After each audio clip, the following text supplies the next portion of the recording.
Good intentions, good intentions, good intentions. Power of word. Power of word. And the power word that I'm going to be looking up today is going to be fever. Fever. All right. Definition of fever. Fever is an abnormal high body temperature. Fever is to be on fire. All right. So let's give a disclaimer before I go to the Bible and read the verse to you. So the fever is an abnormal high body temperature.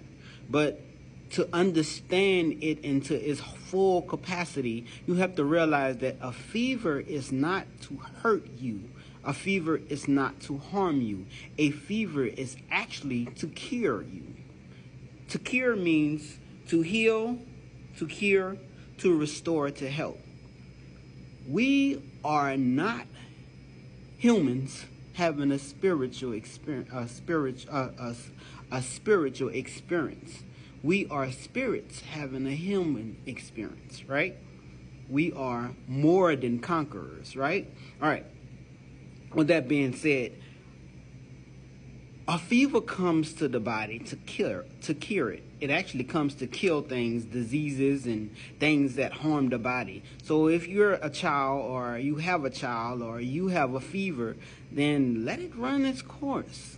I guarantee you, yes, you're going to feel weak. Yes, you're going to feel fatigue. But if you let it run its course, it is going to cure you. It's going to restore you back to health. We don't have to run to the hospital for everything. There's certain things that can work out themselves. All right, let me explain.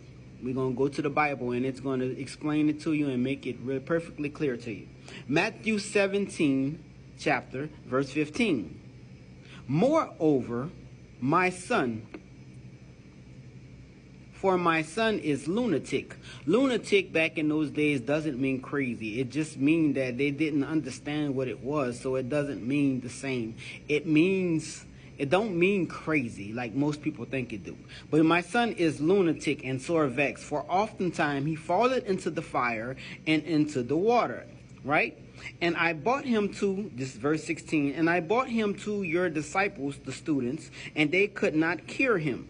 All right, so this man had a child, and his child, he thought he was lunatic because he was so vexed that he would jump into, he would fall into the fire, and then he would fall into the water, right? So the fire would heat up, and then he would go into the water. Let me explain. He said that they could not cure him. Cure means to restore.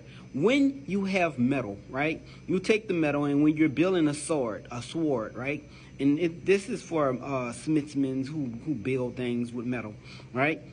To shape and to mold that metal, what they do is they take and they heat it up. They apply fire to it, right? So they heat it up to the hottest temperature that they can go.